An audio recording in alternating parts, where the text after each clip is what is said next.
Good morning, viewers. Thank you very much. Welcome to Punchline Africa television, broadcasting from the Political Command Center in Africa. Good morning, viewers. Wherever you are across the continent of Africa, thank you very much for standing up for our continent and for the rest of the globe as far as COVID-19 is concerned. We want to thank the people of the world, the generations that are there, all medical health departments of the world of Africa for really giving us the information and SOPs for us to be able to stand, to wash our hands, to keep a distance, to wear masks, to sanitize if possible, and avoid crowds. But are we avoiding crowds? Kenya has done very well as far as all this is concerned. This program is Good Morning Africa, and therefore we shall touch several angles of Africa. But first we shall begin in the first hour, talk about home and the sea, the home where Miriam is right now in Nairobi, the Republic of Kenya. Good morning, Miriam. Doc, a very good morning to you, and good morning to our viewers, and of course, good morning to you, Sharon. Nice to see you today.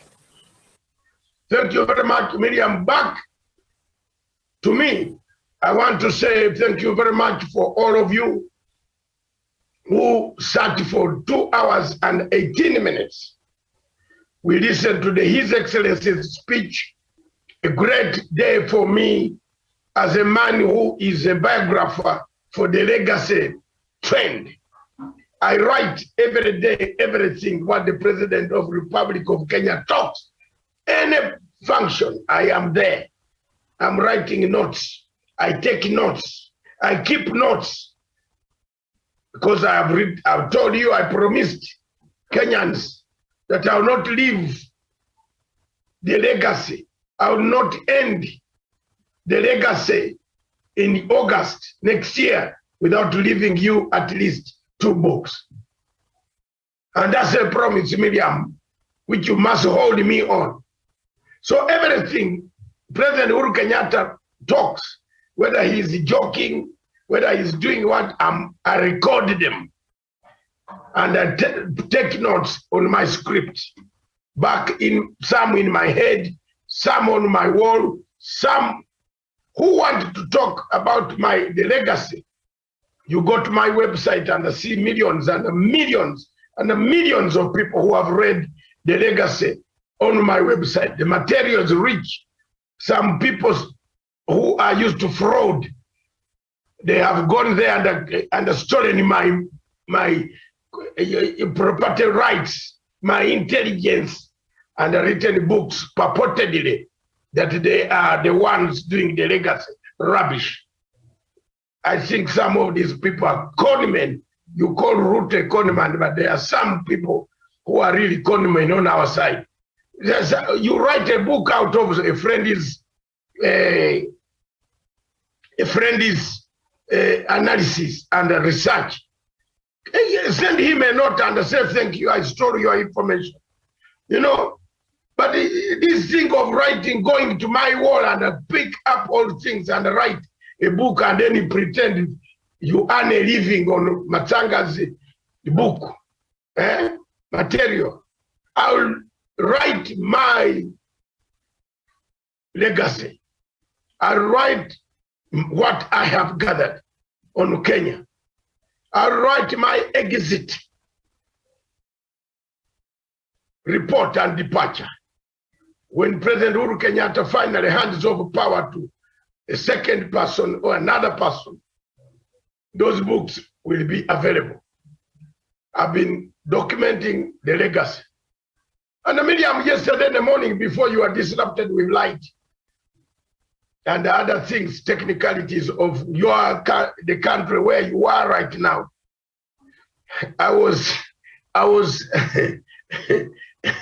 I said some of the things. I think Sharon is my witness, that these are the points that President Uhuru Kenyatta will touch on. Sharon, I think I'm a prophet. All the things that I said, His Excellency touched on them. And I'm very happy man this morning that these are the key issues. But Miriam will take us through all this. You will ask us questions, ask me questions, because it looks like this is the politics that I had wanted His Excellency to play statesmanship, the delivery of a statesman. He did not go to Parliament to quarrel. He delivered, but he was laying a ground for a trap.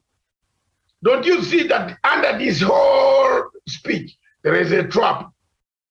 Don't you see that he never touched something that everybody in Kenya wanted him to touch on? He left it because he's not the executor of those instruments. But time will come when he has his final speech. Who knows? So many people might be in jail. Who knows? Some people might have actually commit suicide. You know, when you have thought you're dark, when things come out, you have stolen huge amounts of money. You are bound to have a very difficult life. As you see people now at the moment, some are even, panicking, and the panic is real. Miriam, that is my position. This morning, let's look at the State of the Nation speech address by His Excellency the President. Analysis, what came out of it, what you picked out, what is it that an outstanding. You can pick from the bottom, from the education, from the foreign policy, from the economic point of view, from the social point of view, what came out of it as a Kenyan, as an international investor, as a person who loves Kenya, in the diaspora where I am, where we are now. I am there. I love Kenya. I'm not a Kenyan, but I love the policies. Kenya is the hub of Africa. Kenya is the engine of Africa. Kenya is the most peaceful country. They quarrel a bit, but they don't quarrel permanently like some countries. There's a quarrel, yes, there's bound to be quarrel. One of the professors in London Guildhall University in 1991 asked me that what is the type of politics that takes place in Africa? I said the type of politics in Africa of democracy, for us to nurture democracy, you have to beat people. Yes. And I think by now, Sharon will agree with me, and Miriam, that you have to nurture democracy. And I was right. The man gave me 10 out of 10. Why? Britain to be a country to export missionaries, it killed the people. Am I wrong? For democracy in Britain that has stayed for 1,800 years. For democracy in America, for 250 years, people had to die. Yes, tell me where they did not die. The professor came to me quietly during lunchtime and said, come here. How did you know this? I said, democracy is reinforced by some people being beaten up. There's no election in Africa which ends. I tell you, whether South African election which ends without a slap. Show me. No, Miriam, show me.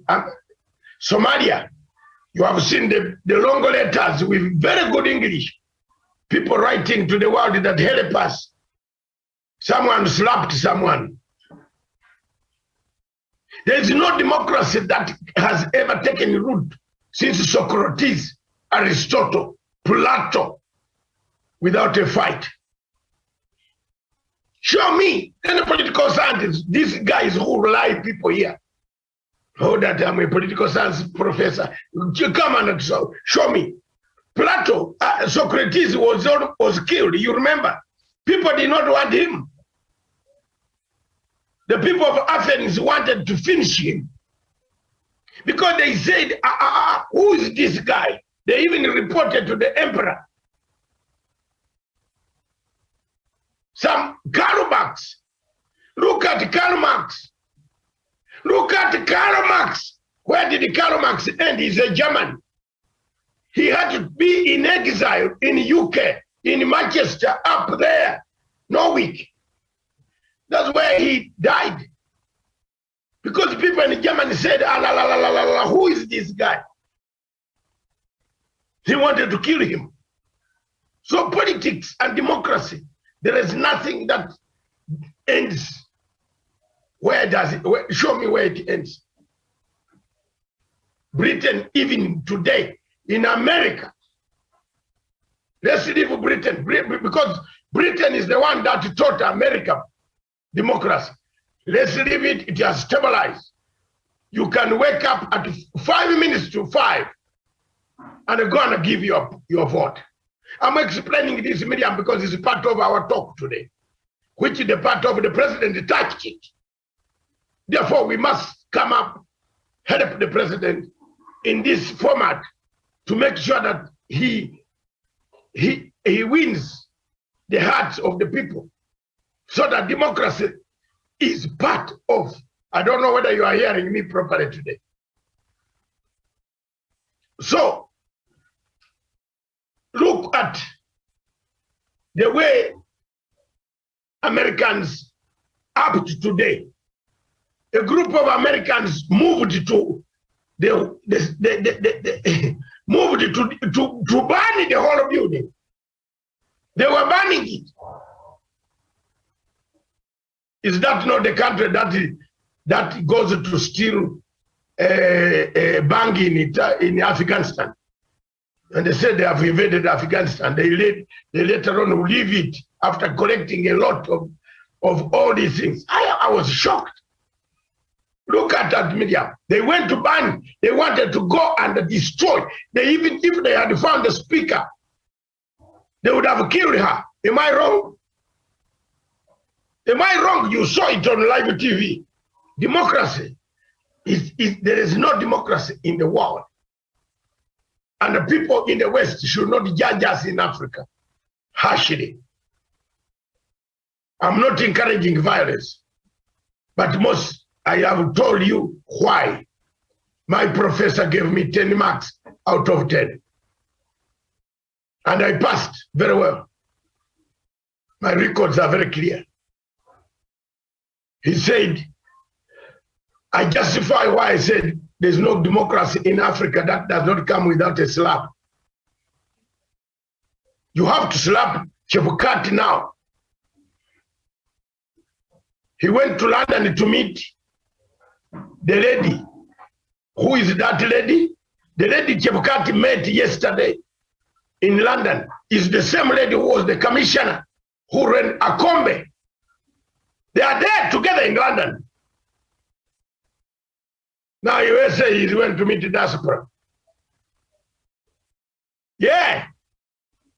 Look at the itinerary of Akombe. She left by air at Ethiopia into London. My friend, we man these systems also. We also have access. Yes. On international level. So don't tell lies here. That Chebukati, did he write that letter when he was in here? No. He wrote the letter when he was on his way. Don't you think that Kenyans now need to slap Chebukati a bit? You can't have an election with Chebukati in this country, and that election will be free and fair. You are preparing a ground for a fight. Wallahi ya Mungu, if Chebukati touches your ballot, I told you. Miriam, you are my witness here. I said, if I were Kenyan, and I'm speaking with what will Chebukati do to me? Nothing. What have I done wrong? Can Chebukati say Akombe is not in London? No. Are they not in the same hotel? Wacha hiyo maneno. You people, you kill your country. It's up to you. Kill your country. I've done my best. I'm not a Kenyan. I've done my best.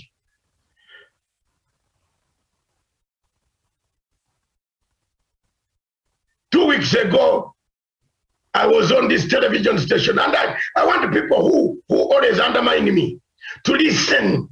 Don't undermine a person you cannot weigh your shoes. I said Congo needs to be reassembled. Are we not in Congo? Yes. Yes. Yes. I disagree with Museveni on the internal democracy. But when you come from there to kill us every day, when you come from there to come and kill Ugandans in Kampala City, we go for you. That is good. That is good now. Reassemble it. And this time we are not leaving. Yes. What will you do? Nothing. I agree. The others can disagree. But Matanga, I'm the veteran opposition leader. Besigye was eating with Museveni. He can disagree with him because he did not eat enough. I did not eat. I have not eaten with Museveni. But on this one, I agree with Museveni. Pig out. Even if it means going to Kinshasa, reassemble this nation. We can't have a sick child all the time disturbing Africa. Surely, I speak like a Nyerere. When Amin was cutting people's tongues, some African leaders were saying, some were going under their beds. Some were hiding under their beds. Nyerere came, Miriam. Some of these younger boys who go on with social media better than history. Nyerere gave us a mandate, gave us a ground, gave us training, gave us arms. We went, we removed Idi Amin. Is he still there? Why should you go have a country where people come to mine, take diamond, take cobalt, take minerals, but leave us war? Reassemble it. The guy has gone to reassemble. It's done, Miriam. Finito. He's there. And at this time he's not leaving. By the way, now let me make an announcement again here. I am not a friend of my president. We are friends, but we disagree. We are Ugandans, but we disagree on internal few things of democracy. But on external sovereignty, which Kenyatta talked about yesterday, that nobody will touch an inch, one soil of Kenya, I agree with you, Mr. President. That's mine. I've picked it already, Miriam. That's the angle I'm going to be. I support President Uhuru Kenyatta on the question of Somalia. If they come, we go. Some of us will remove these jackets. We shall join. Walai, you don't come, go and be paid money by Norway. You come and molest Kenya. Because of oil. They have now lost everywhere. They want to bring the war near here in the Indian Ocean. I told you. Look at what they are doing in Ethiopia. Who started by supporting Dr. Abiy? Who supported Dr. Abiy to get a Nobel Prize? Nobel, my foot. Even if you give me that thing for free, I don't want it. I fight for the rights of Africa, an integrated Africa, a united Africa. My vision is the same as the vision of Uhuru Muigai Kenyatta. I might be a stateless, a global citizen, but one day and Africa will be united. An Africa that is united will give a lot of strength for the people of Africa to solve their own problems without calling foreign enterprises. We shall be a market, we shall be a production center, we shall be a production center for minerals that can be bought, and we shall change our people on the continent. But someone does not want us to do that. Someone goes to plant 146 rebel groups in a neighboring country. 146 rebel groups. Do you know how many rebel groups are around there? 146. How can my country survive?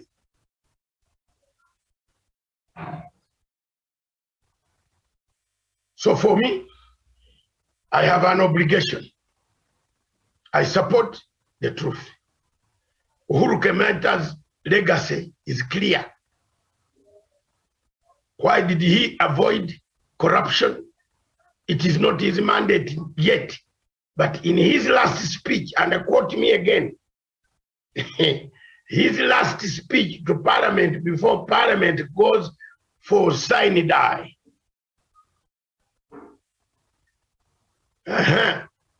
For sine die, utaona. Itakuwa na document atatupa hapo. Ndio agencies wakimbie na watu. Hii kampeni yenyu wenye mnafanya, you are running around that you are going to be president, or sijui what. Ngoja kwanza. Hold on. Don't you see that? Didn't you see that in the media? Didn't you see that at that podium in the parliament yesterday? That the president was simply telling you, I have done my left. Mark me by this score. Don't mark me with somebody. Mark me alone. If I have a mistake, I've made it. But this is what I have managed to rescue my country under the bad conditions of the pandemic. I am here. I have managed to save my people, that they did not die in hundreds of thousands out of the pandemic. Mark me by that. I've managed to sustain small enterprises, economy. The economy still not shrunk down to Greece level, where Chebukati is now meeting a Dr. Somebody in London about the printing of ballot papers. Mr. Chebukati, where you are in the hotel, we also know where you are. So don't worry. Those who are meeting you, we know. The Greek man has arrived in London. He's a father-in-law of somebody. So you thought people, Kenyans, are stupid. They would allow the father-in-law of somebody who has been a money launderer to print the papers of Kenya for your elections. Jamani, nyenye mnaenda wapi nyenye wa Kenya? Wacha niulize like Kibaki. Because my voice is more or less like a Nyerere. You see, nationalists have very high voices. Put on Nyerere's voice and listen to Matsanga's voice. They are almost the same. Nyerere. Mine has now grown old. But we talk the truth. Unapigana kuenda kwa. You want to go to lead a country. You buy people to turn against others. Do you want to be in the state house? Shida gani? Shida gani? So these are some of the things. So Miriam, thank you very much. I've exhausted my bit. I only need questions. Ask me about the speech. Ask me about the economy, the CBC, which is very good. I grew up learning through CBC. Is it curriculum-based something, isn't it? Of Magoha. That's very good. And I am happy to note that MPs accepted that local contractors are building schools. That's very good. That's very good for the country. CBC gives you access to your child. A man in Kirinyaga killed the wife and the 4 children, where Itumbi is busy on social media, where Itumbi comes from Gichoko. They killed. He just had a fight over food. People, it gives you the discipline to check your children. It gives you the discipline to write back to the school and say, this exam was not done well. This homework was not done very well. So I support Magoha on that. On the economy, I support the president fully. Infrastructure, if it is not there, Britain is worth where it is today as a British Empire, because it brought and it did infrastructure. The British dug River Thames. There was no River Thames in the world. They just dug water from where? Atlantic Ocean. And it came. All the rivers of Britain have been dug from the ocean to pass through London, bring the goods to London.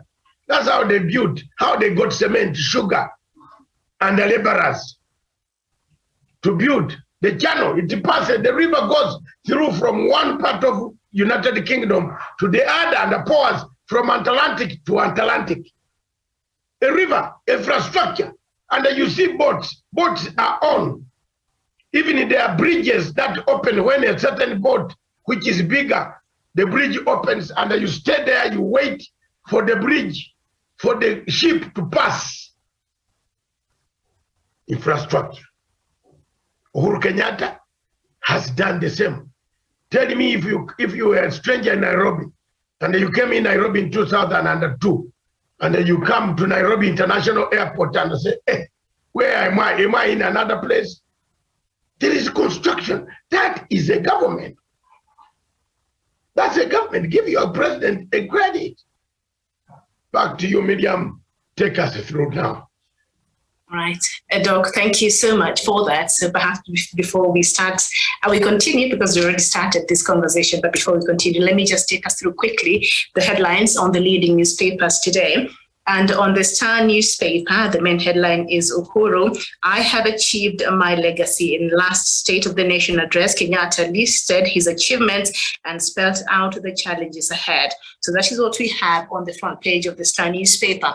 On the Daily Nation, the headline, this is my legacy. That is the main headline. And then there's an outline of some of the things that President Uhuru Kenyatta highlighted as some of his achievements, which we shall look at shortly. And then just below that, Ruto, Raila allies clash over IEBC exit from polls. Tim, the story is on the I think the back page of the Daily Nation. And then we turn our attention now to the Standard newspaper. And the main headline of the Standard newspaper, judge me by this. President Kenyatta highlights successes of his tenure, like tarmacked roads, electricity, connectivity, jobs created, school enrollment and health facilities in his State of the Nation address. And the story is on page 6 and 7 of the Standard newspaper. Please passing over. I apologize for that. And then shock as man kills wife and 4 children. Doctor, you've talked about that on page 20 of the Standard newspaper. And so that is just what we have, but all the newspapers this morning have highlighted that State of the Nation address by President Uhuru Kenyatta yesterday in a joint sitting in Parliament. So thank you very much, Miriam. I think let's cross over to, we have seen Daniel Wesong has come, but let's cross over to Sharon. Sharon, what stood out for you? There you are. Thank you very much, Dr. Matanga and Miriam, and a very good morning to all our viewers, whether it's their morning, afternoon, or evening. And onto the question about the state of the nation, of course, so much, stood out for me. And just like you highlighted earlier on, you had, hinted on exactly what the president was meant to talk about. And I remember also talked about the goodies that were actually given during the Mashujaa Day, and I'm happy to hear that he actually, talked about it, and of course, comprehensively, and also actually updated us on where we are when you talk about tea and sugar, coffee, livestock, matters education, which you've just talked about right now. And one thing I actually saw is that this construction of the CBC classrooms are meant to start early this month. So that is one step towards the right direction, as you outrightly put it when you talk about matters CBC and revamping the whole education systems and policies. Another thing he also talked about is the Kazi Mtaani, which I think I saw last week had officially been rolled out, and there were actually flyers that were circulating about anyone who wants to, sign up on that course. And, that is one thing that, will actually go ahead to cushion Kenyans, especially now that people have been constrained, with the elephant in the room, that is the COVID-19.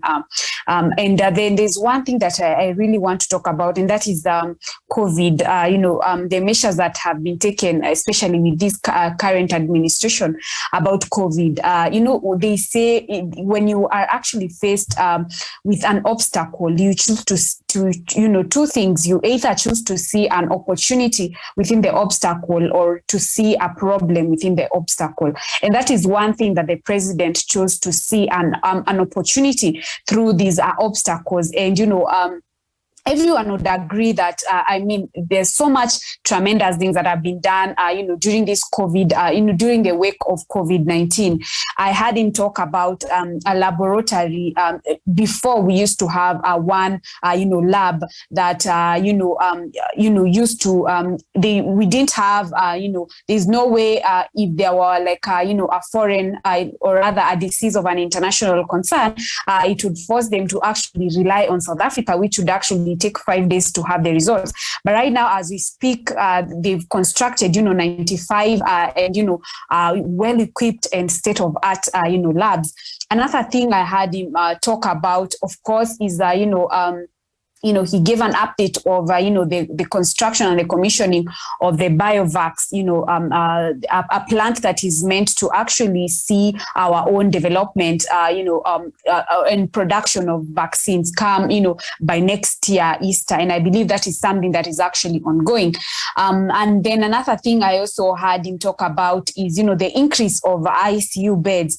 Initially, we used to have, 2 ICU beds in the country, per county, but right now as we speak, there has been an uptick and an increase of 502 increase. So that is something that is extremely commendable. And then I was also surprised to hear that we actually have a Kenyan company by the name, Revital Healthcare, that has been able to produce locally and actually exported 70 million COVID-19 vaccine syringes. So that is something that is quite commendable, and I was happy to hear that he's really been able to support the Buy Kenya, Build Kenya for us to actually get to, to revamp the economy.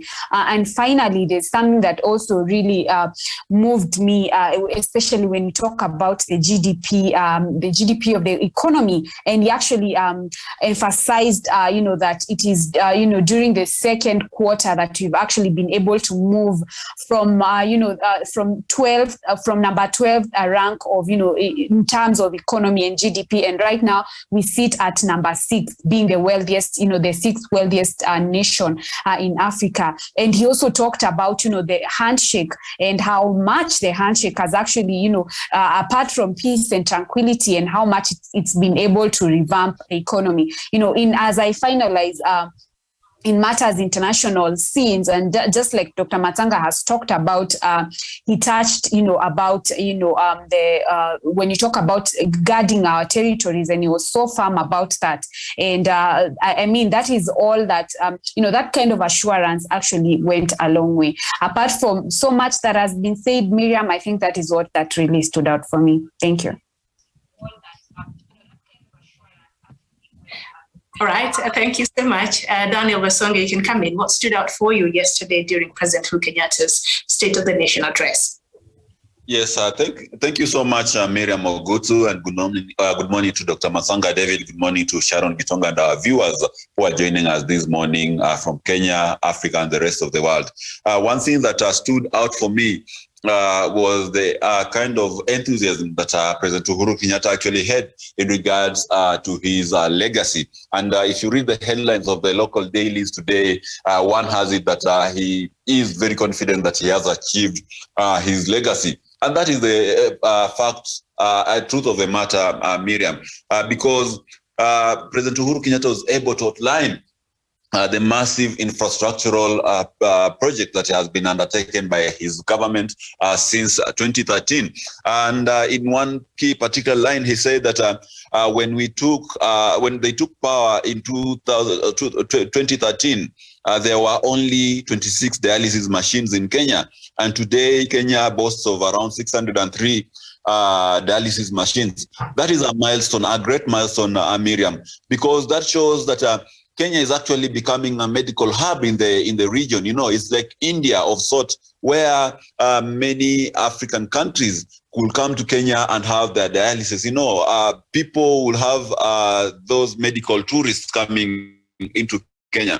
And Sharon talks about the labs that have been created since the onset of COVID-19, and also a major lab that is actually a major industry that is actually supposed to be set up in order to oversee Kenya manufacturing its own vaccine. I believe that is revolutionary in terms of service delivery. The president also talked about the economy, which I found quite impressive, when he mentioned that the impact of the COVID-19 on Kenya's economy was 14 times less than the impact on the global economy. And that is because of the invention, that the decisions that were made at the top tier of the leadership from the presidency all the way to the Ministry of Health, to the Ministry of the Treasury, and all the other relevant ministries which are more tasked to hold the Kenyan economy in one piece. So that was something quite commendable, because you realize that COVID has ripped apart economies of the world major democracies like the US, China, the Eurozone, and all other major countries. So for Kenya to stand tall in this particular pandemic is something more of a miracle, and that has to be attributed to the good leadership and the steadfastness of the leadership of President Uhuru Kenyatta. Because you realize that countries where we lack leadership in terms of combating COVID-19, you can see whatever happened in South America, countries like Venezuela and even Argentina, where we had some kind of fecal leadership stands on the pandemic. We had a lot of very severe cases. In Brazil, you see, we had very severe cases of COVID-19, and the government actually took the brunt of the effects in terms of economic collapse and all that. Also, he talked about the economy, while the world economy shrunk amidst the pandemic. The Kenya's economy was actually able to register a growth of 0.3%, which is something that we can't take for granted, no matter how small it is. But it means that in as much as the other world economies were in a backward walk, we were actually majestically but slowly moving forward. So it means that we were actually focused as a country in ensuring that in as much as we are in a dire situation as a country, as a globe, we do not let loose our guards, and we do not let the economy take a downward plunge. So that is something quite commendable about the president. And he went further also to talk about the Building Bridges initiative, and he put it in 3 losses that the country actually underwent through. And he said that BBI was actually posed actually to make Kenyans reap big from the leadership that is going to come in the future. Apart from the legacy project that he talked about, he said that BBI was going to open the door for more progress and prosperity to follow this particular country. And therefore, that should go back to the people who are opposing BBI, saying that BBI was only a scheme to ensure that President Uhuru Kenyatta hijacks power from the people of Kenya. I think that is something that President Uhuru Kenyatta said yesterday that he had little interest about. His only interest was to make sure that this country moves now from the new constitution era into another new paradigm, Miriam, where leadership should be more balanced in terms of gender parity, where we should have equal representation, where we should have equal and fair redistribution of resources, and where we should do away with winner takes it all kind of leadership, which is very, very toxic and has always plunged this country into chaos and mayhem. And he went ahead to give a historical background on where BBI was actually built on, and even a historical background of where he started his leadership. And I'm told that, Miriam, leaders who talk about history are more likely to succeed in actually shaping up the future. And leaders who avoid talking about history, they might as well have skeletons in their closet, and their history might be ugly in that perhaps they committed atrocities in history, or maybe they're aligned with people who are terrors, subverters of human rights, and looters of the economy. That's why they are very, very much afraid to talk about history of this country. And the president addressing the nation, talking about the history, talking about the present where we have his legacy, and also talking about the future. I think, Miriam, to me, it was a wholesome presidential address. And therefore, that is why we were not, for some of us, we are not even tired sitting in front of our TV screens, watching him go through the 1 hour and plus minutes speech, just 2 hours. 2 hours. 2 hours, yes, 2 hours speech, Almost just sitting. 3, actually. Yes, Dr. Masanga. It was a bit long, but it was worth the time because we were taken from the history to the present and what was held into the future. So to me, it was a wholesome speech. It was very, very well detailed and full of substance. I'll be very, very surprised if I'll hear the deputy president going out there, or even his allies over the weekend going there to lambast it, because to me, it was very, very issue-based. It was full of facts, and it was actually based on concrete data that anyone can go out there and verify. I submit, Miriam.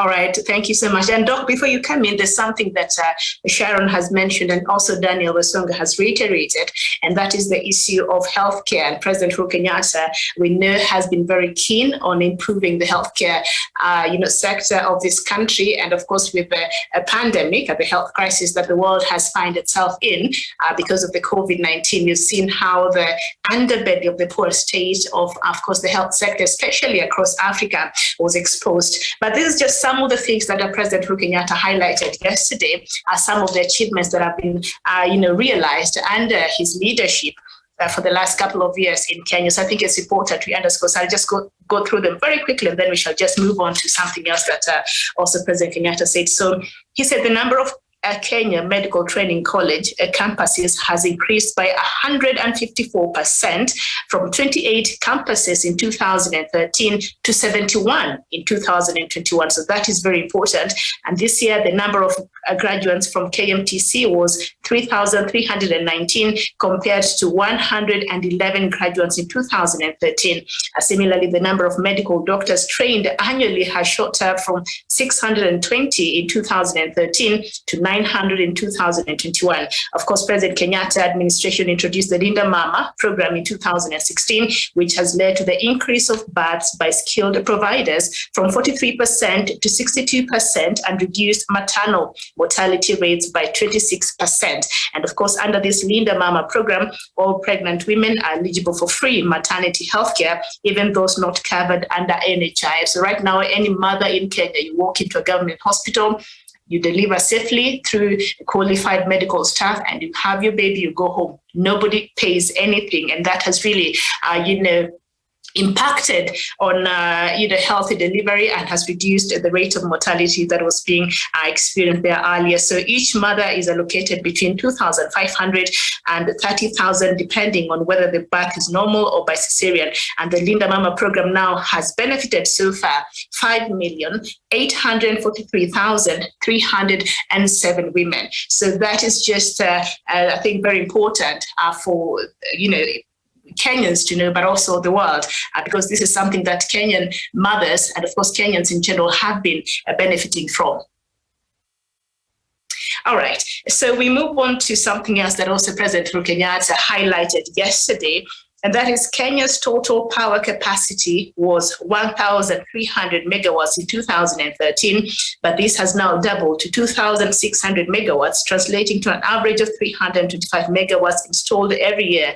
And in the past 8 years, the president also told the members of parliament that under his administration, Kenya has connected more homes to power than any other country in Africa in the last 8 years. And Kenya now is the leading country in Africa with respect to household connections to electricity. Egypt is the second, yet in the last 8 years of his administration, they've connected about 1.7 million more households than Egypt.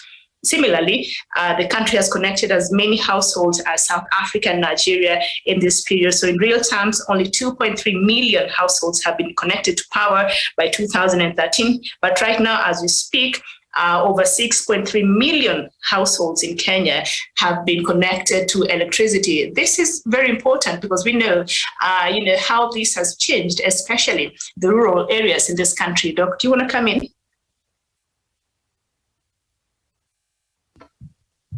Miriam, what do I say here? Yesterday, when you're a liar, you become a liar forever.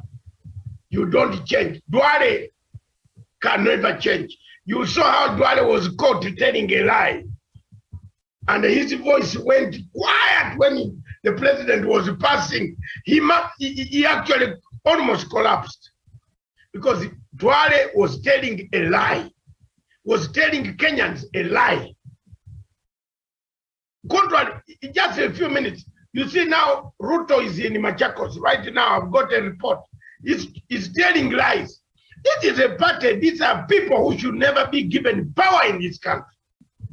They should not touch anything called power. They are just fake, fictitious elements. Ruto is fake everywhere in the world. He's making the world look fake, from witnesses in ICC everywhere. You see now the ICC witnesses missing.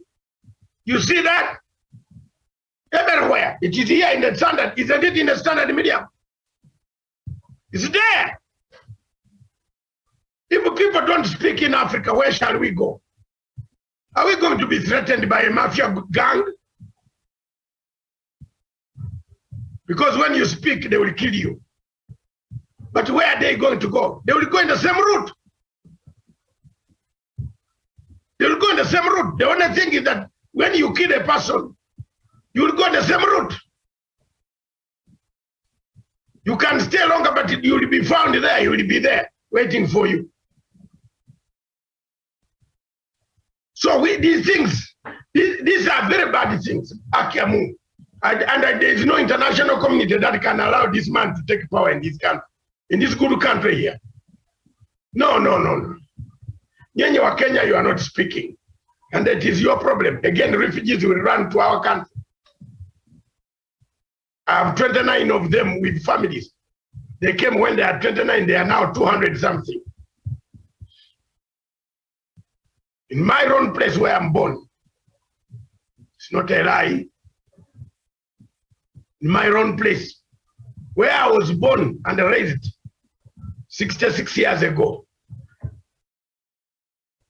I don't hide my age, that you run under the table, this, no. Then my OBs will come and say, my friend, why are you hiding? Eh? It is very bad for your OB to come and say, but boss, we are in the same class that time. I was also this age. How you feel ashamed? People here tell lies, Miriam. Duale was telling a lie on national TV about the president. When he saw the president coming, his voice went down. He wanted to hide. So what type of leader? Duale had no degree, not even one. In fact, I used to coach him in the Intercontinental Hotel. For free, he has never even paid for those fees.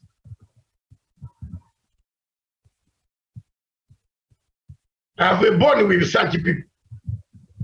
The whole group doesn't pay people who help them. From the boss. From the boss called Ruto, they don't pay you. Those who are following you, them, listen to me. They don't say thank you. Ruto will never say thank you. You will say thank you, then come in the evening and take the money he has given you.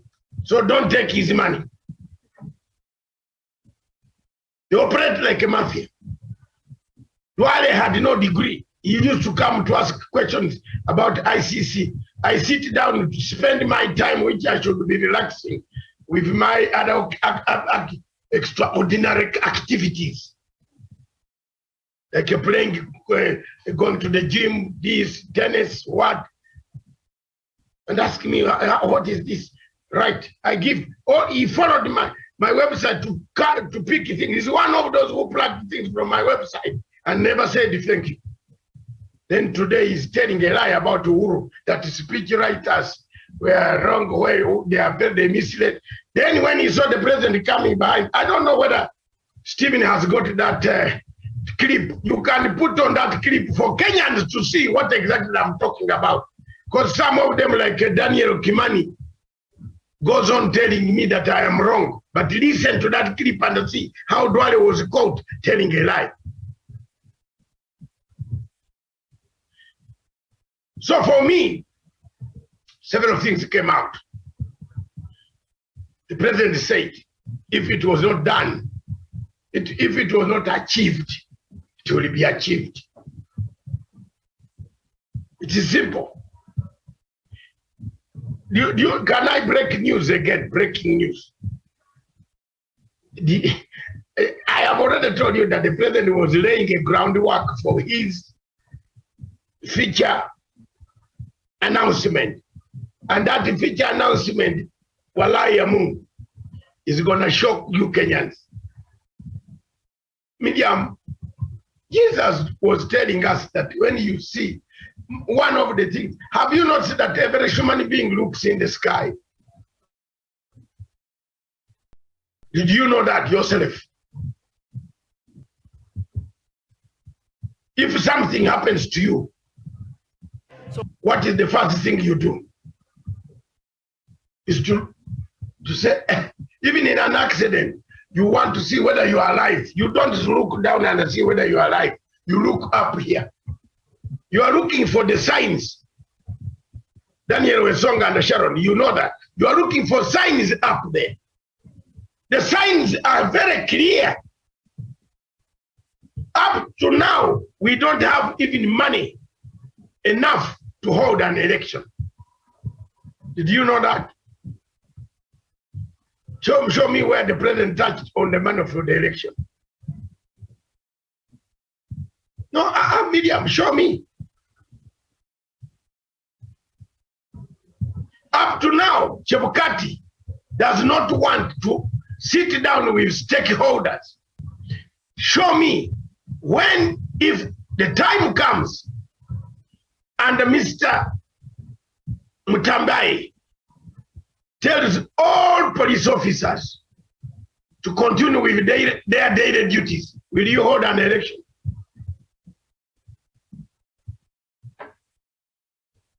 I'm asking a serious question. Will you hold an election? Who will escort the boxes? Who will escort the ballot boxes?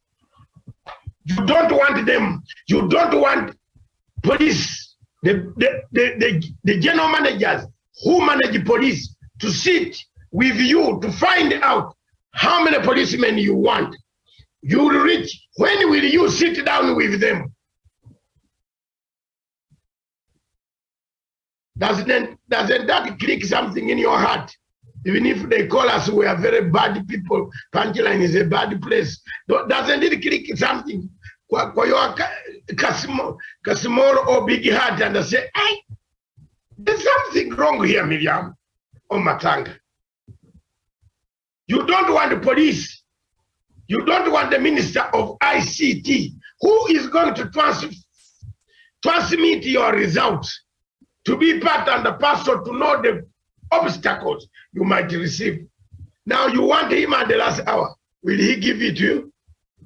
They are the state. Mark you, they will remain the government until a new one is sworn in. They remain a government until the new one is sworn in. They can refuse to give you ICT. So you will fly to Mandela and pick the results, while Kenyans are on the streets fighting. Police will be told not to take any on the safeguard institutions, not to take any activities related to IEBC.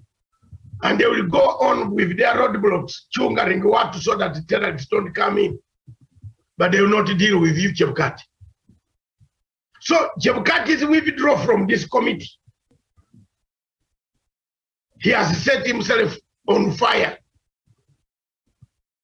Because he's coming back. He has got to explain why he's coming back to sit with the Chief Justice, who is mandated to know how much the judiciary wants.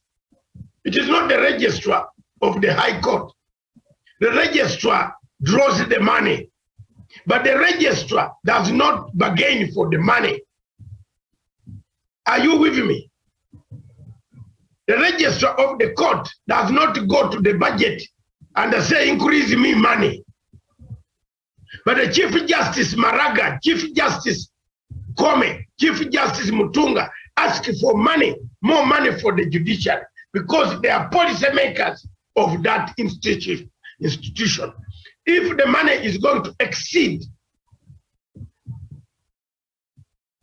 what they have on the budget, they bring that problem in the multifaceted committee, sectorial committee.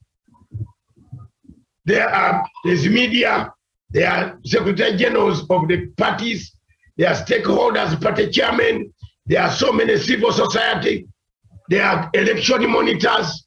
Surely, up to today, if Kenya has not even received the results of 2017, the servers are still in Paris. There is still darkness in Paris. As we speak today, there is still darkness. Nobody has explained what made us lose the first election in 2017. And you have the same Chebukati masquerading here that is going to meet the diaspora in Kenya, in London.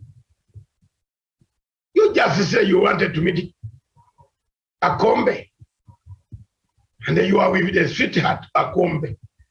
You are together in the hotel. So was it a coincidence? So plotted to disorganize Kenya. Mimi nasema ya wazi. Go to where Chebukati is staying now in a hotel, and if Akombe is not there, then come and slaughter my hand. She left Addis Ababa. Her seat. You know, for me, I monitor my enemies very much. Monitor even the seat, the yellow seat she sits on in Addis Ababa UNDP offices. There is a Ugandan there. Wewe. So niko na network bwana. Usifikiri mimi nazungumza for. I'm not. No, I have a network. So when I tell you something, take it from me. Take it and get it. Let me tell some of these guys. Miriam, some of these guys don't know. Since Akombe came back to Addis Ababa, she came back to Kenya. You see the statements on Twitter. I monitored the Twitter, her tweet. Go to her tweet now. She will tell you she's in where. And then you can slaughter me. She will tell you she's in Addis Ababa working. She's in London with Chebukati. The other time we went with the former chairman of the Electoral Commission on the same plane, in the same seat number J2, J1, I was in J2, business class. We talked. Where were they going? They were going to Cambridge. Who was in Cambridge? Also in the plane, there were Uganda Electoral Commission personnel. Akombe was there. She flew from New York to that meeting. They gave to give Chebukati a view of what should be done on Kenyan elections. They have taken a stand. And if Kenyans are not careful, if the president and the government, the parliament does not come in to move a motion to put there a commission to look at the difficulties, obstacles of what the Electoral Commission, Independent Boundaries Commission is facing. And one of the obstacles is that gentleman who is already determined to count the vote and give it to one party. If you are not, if I'm talking wrong, you will see. So such a person who is controversial should leave the pollings to other people. The same time in the same London, the man who obtained the tender, the man who got the tender for printing ballot paper from a Greek, and a Kenyan who is married to the daughter of this entrepreneur in Greek, in Athens. They are in London, in Hampstead. I don't want to jeopardize their security by naming the house. If Chebukati say he didn't meet him yesterday in the hotel, let him come and say, yeah, we're Kenya. Look at that. I don't want the man who brought the Greek guy to come and print. Can you print ballot papers in Athens, which if I went to Athens Medium with $20,000 and I went to sleep in Sheraton Hotel, Athens, the Prime Minister of Greece will know that Matanga is around. Can I tell you why? Can I tell you why? That's a lot of money as far as Greece is concerned. I would be hiring a big car which the Prime Minister does not use. So Greece economy is dead. How can you print? Why don't you take these things to South Africa? Maybe they can print them better and cheaper. But you go to Greece, which is saturated, where you can pay, where one person can pay $500,000 and he gets his similar amount of ballot papers stuffed in West Pokot, Narok, this, they will put there. How can you go and print papers from that place? For me, I know. No. I'm not a diplomat. Miriam, you know me. I'm an activist. I have 27 activists like Omutata. I'm happy. Omutata used to be my pegboard, you know, to dispute the documents in Addis Ababa. Wesong, am I wrong? He told you on TV. I've trained them what to do. Yes, you are very right, Doc. He told people, he used to supply my documents. Supply this, give that head of state, give Mugabe, give this, give that. Where was Ruto? wachana nyenye. I fought for this guy. Umtata was my peggy boy. And he does not, when he hears me talk, he will not say, I am lying. I'm an activist and I tell people the truth. I defend where Africa needs to go. I've said it on the war of Ethiopia, hasn't it come? President Uhuru Kenyatta yesterday summarized it up to say you touch 1 inch of the Kenyan soil. Hakuna. 2, the point that the president said, which I come back to Miriam's answering as I conclude, is the question, if it was not done, it will be done. So what does that tell you? That you are campaigning, it's a crossing, wasting your fuel. To me, if I were His Excellency President Uhuru Kenyatta,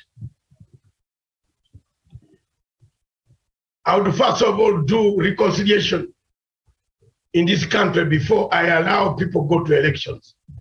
I submit.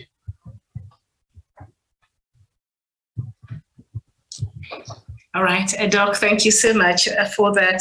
Sharon Gitonga, I think just going back to the issue on what President Uhuru Kenyatta highlighted yesterday in regards to the progress the country has made in terms of power capacity and just ensuring that more houses now, when he came to power, around 1.7 million houses had power across the country, but right now we have 6.3 million households. When you look at these statistics, what does this translate to, especially in the rural areas of this country? Thank you very much, Miriam, for that question. And before I answer that, you had earlier on talked about, healthcare, where you were actually talking about Linda Mama and NHIF, and this is with no doubt. I personally have friends that have benefited with that Linda Mama, and I was actually looking at a certain report that was saying that a county in Northeastern actually was able to receive a cesarean services for the very first time, and this has actually gone a very long way to even save the lives of these mothers, expectant mothers, because you do not decide on whatever method of giving when it comes to giving birth. So there are many mothers who'd actually end up either losing their children or even losing their lives. But with this kind of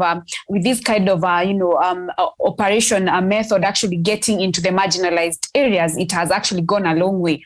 Going to now the question of electricity, this is something very evident. If you actually walk along, even in the villages, people, this is something that has really gone a long way to have electricity. And this is something that used to be like a dream to most of the people. So having, electricity, having, reached to, the least expected places, this is, something very commendable. And it has actually gone really quite a long way, Miriam. Thank you.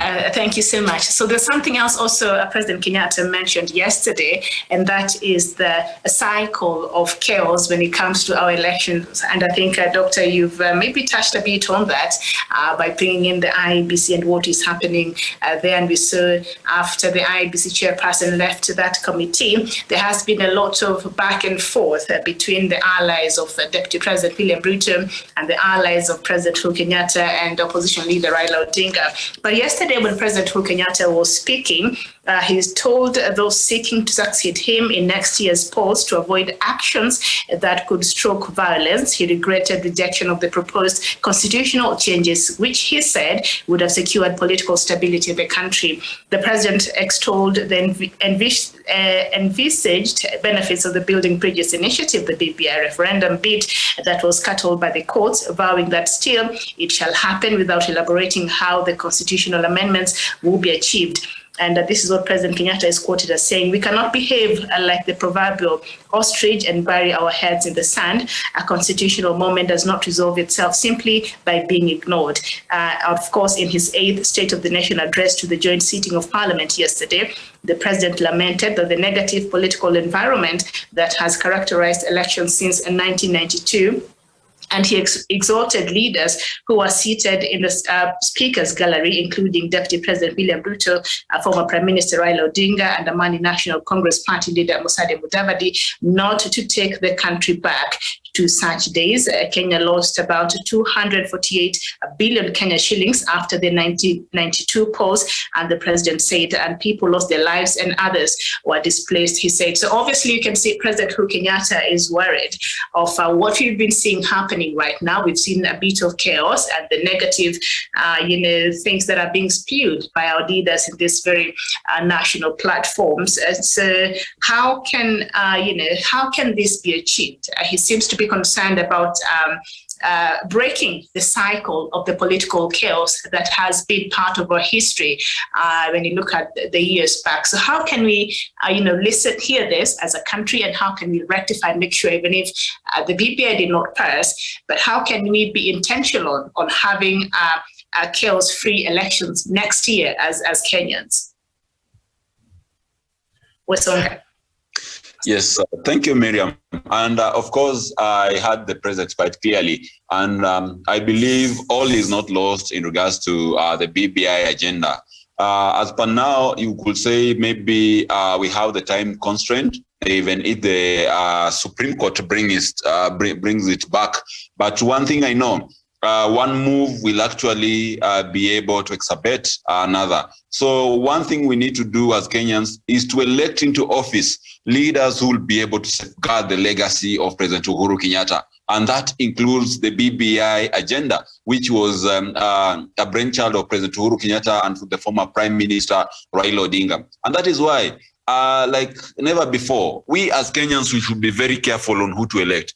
We have to realize that we have people in office today who, when we were championing for the 2010 constitutions, they were actually vehemently campaigning against the 2010 constitution. And they went in as much as going into the church, having some activists behind them and opposing the 2010 constitution. The church is on record as to opposing the 2010 constitution. These are the same guys who came on board when the BBI was launched to oppose it through the church, through the civil society, until they were actually also to get a foray into our courts and be able to misrepresent the perspective about the BBI, a document which was meant to unite Kenyans, which was meant to open the door for prosperity for Kenyans, was actually reduced and mutilated to a document which was perceived to be only a staircase to elevate some leaders, to create office for more leaders. Not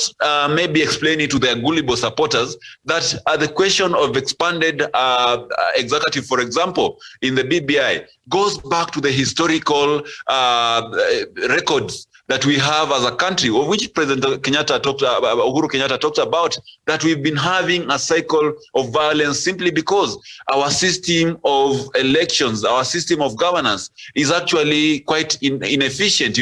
We have a system where the winner takes it all. The first past the post becomes the leader. Whereas these other competitors now, the constitution does not provide a remedy of solving that. Just like the other day, mid this year, when a former Chief Justice David Kenani Maraga advised the president, wrote to the president requesting that the president actually dissolves parliament because of its failure to meet the 2/3 gender role.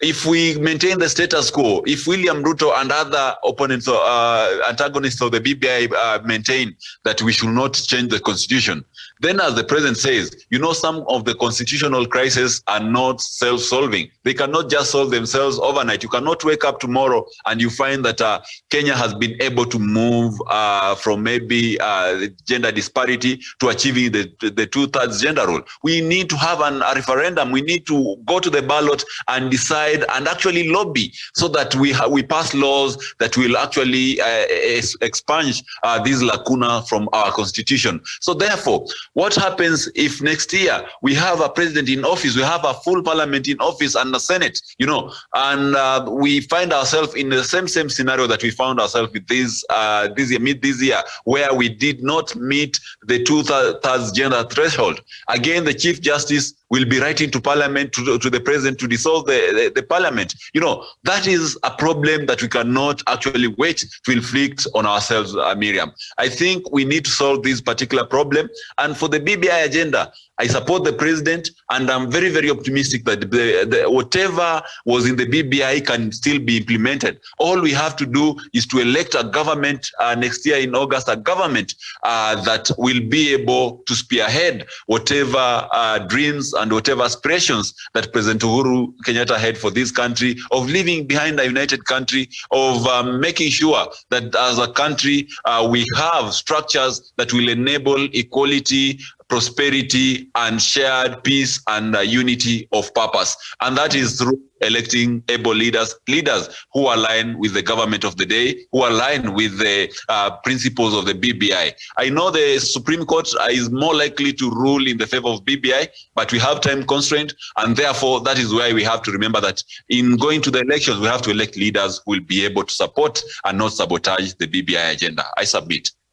Okay, thank you so much. And of course, Doc, before you come in, also yesterday, the president defended his decision to deploy Kenya Defence Forces, that is the KDF personnel, to undertake civilian tasks, saying the decision was because of their unity of command, military efficiency, and reasonable pricing.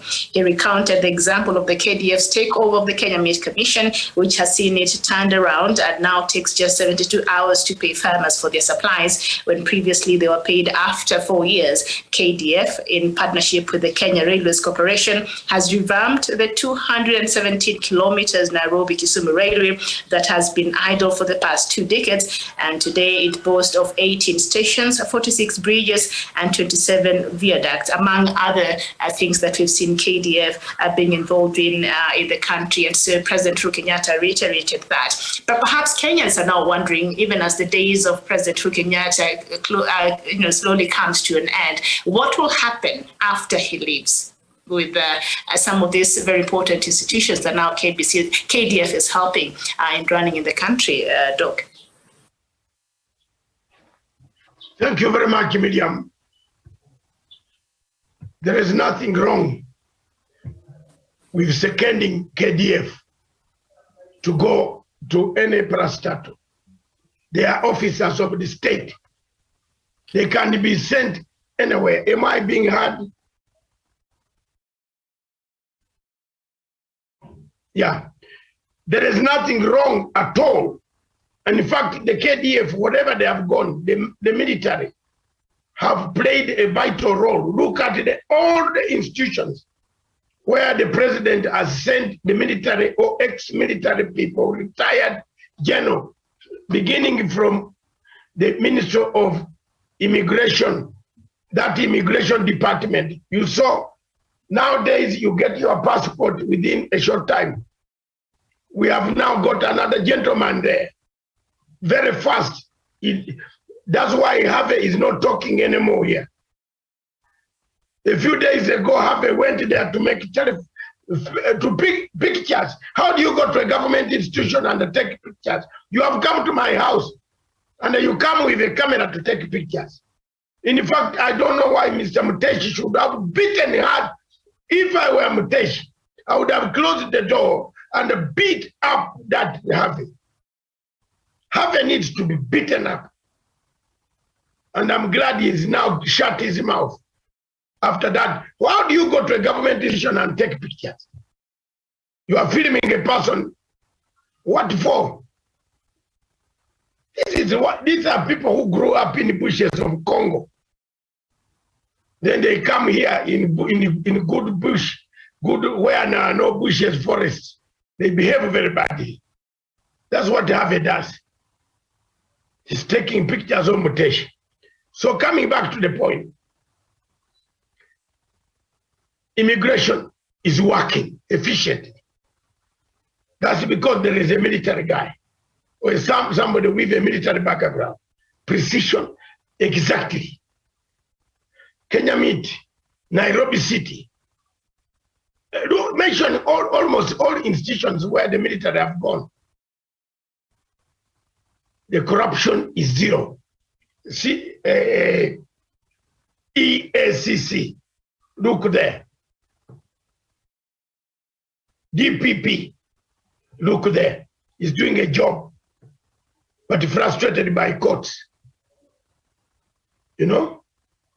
He's frustrated by courts. DCI, they are doing a job, frustrated by courts when they pick people and take them to court. The military, look at NIS, is working efficiently. It's one of the best instruments in the Great Lakes region today.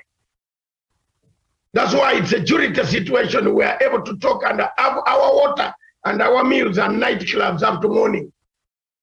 Because they gather information on when, on how, what can be done, prevent. Previously, we did not have this. Now it is working. Military intelligence is working.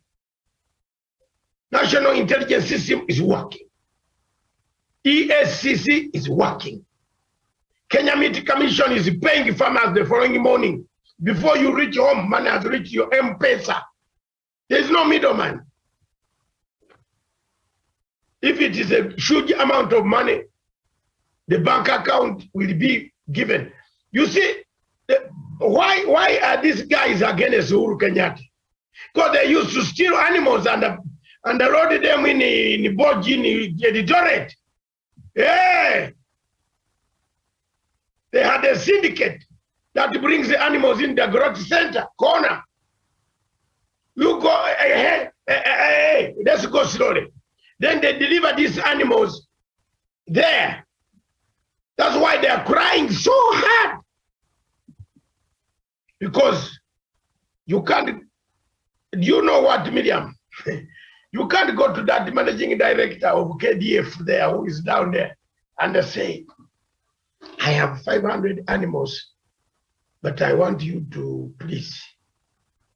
The first question is, as you are talking, the military police are coming on a jeep to take you. The military police, Sharon, the military police is waiting. Say hello. As you come out of the office, they will say, can you show us the animals and the receipts where you bought them? That is why Ruto is very mad. When they removed his clansman, because they used to steal these animals from Eldoret. You know the train, wanapokea hiyo ng'ombe kutoka Baringo na Siguta Valley, Kapedo Valley, wanaiba.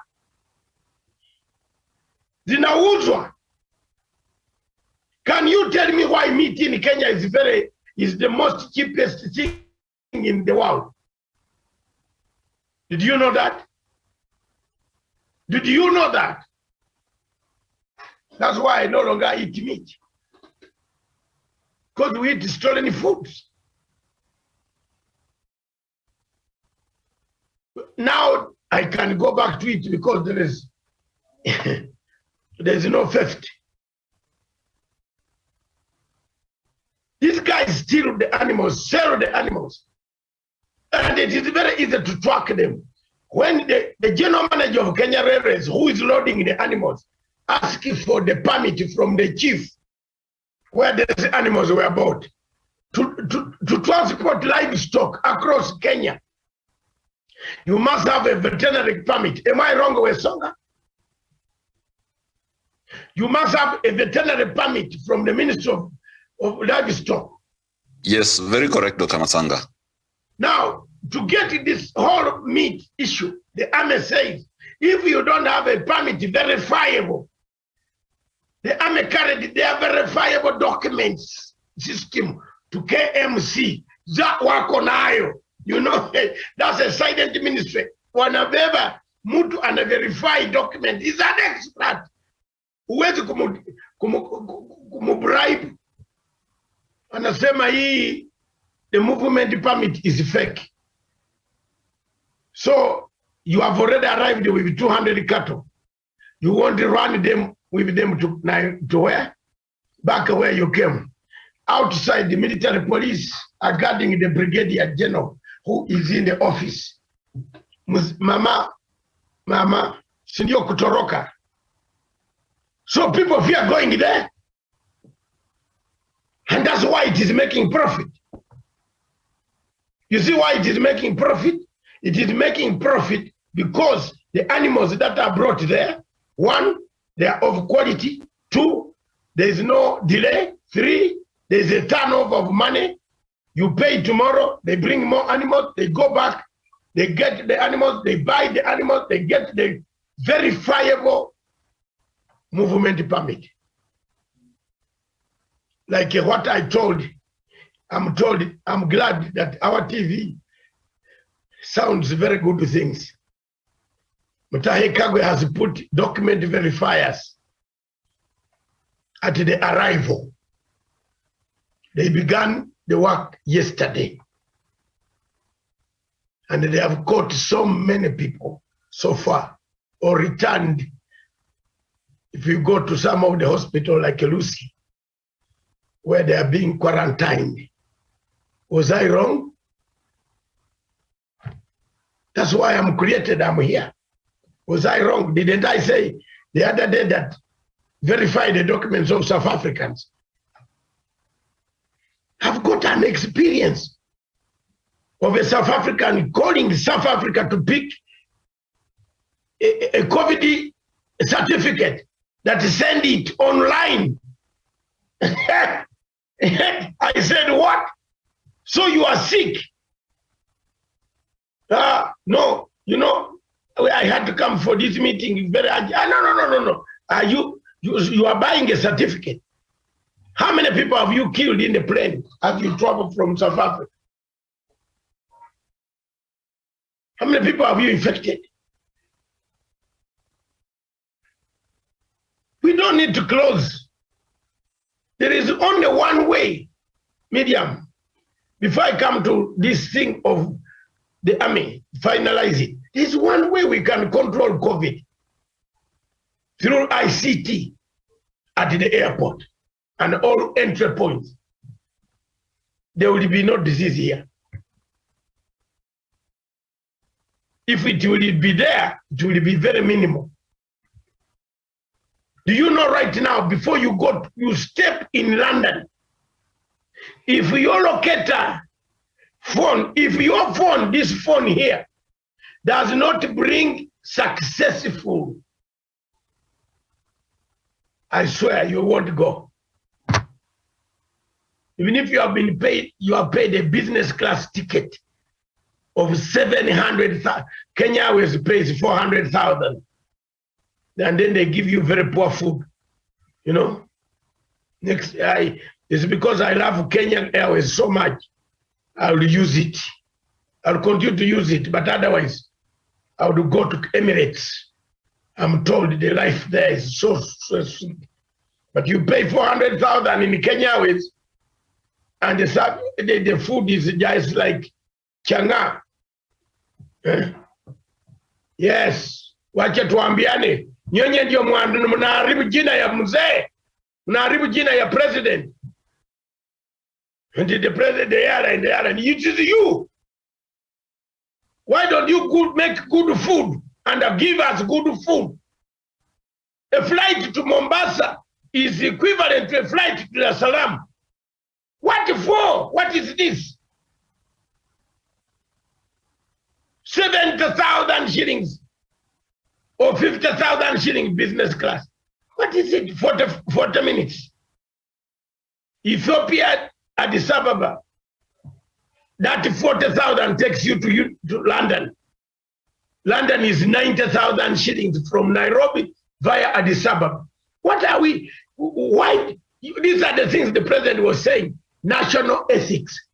You know, didn't you hear that? He touched on national ethics. We don't have ethics. You want President Uhuru Kenyatta to come and taxi this airline and tell them make good food. Weka nyama hapa, nyama. Yongeza nyama kwa hii chakula ikuwe mzuri. Watu wakule. Then tomorrow they will come. Many. Kini wanalipa 400,000 shillings. Unakuwa service, inakuwa rubbish. We shouldn't talk. A customer 400,000 shillings is $4,000. It can build a house in Bungoma. A Songa's village.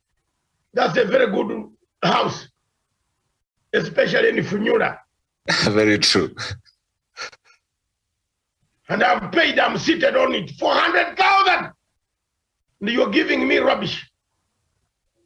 You want me to go? You want now to blame the president, that the President Uhuru Kenyatta is very bad.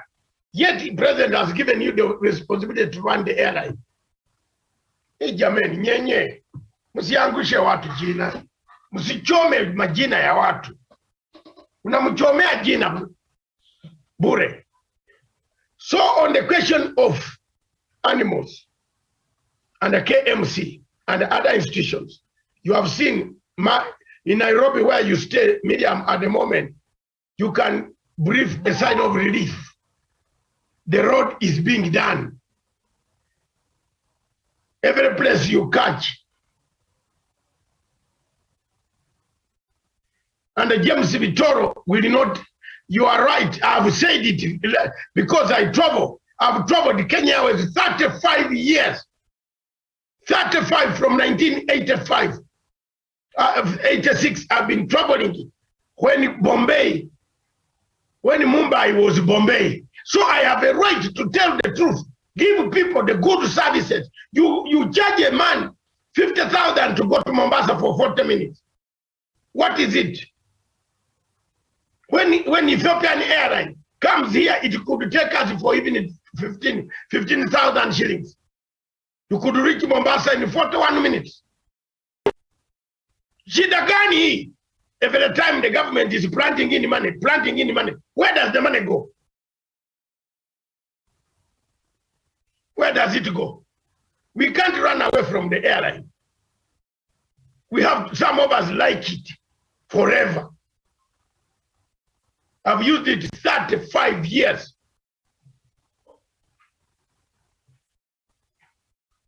I've used it for 35 years. But the boss is listening to me, whatever it is, and his people are listening. Mzee, iko kitu mbaya hapo.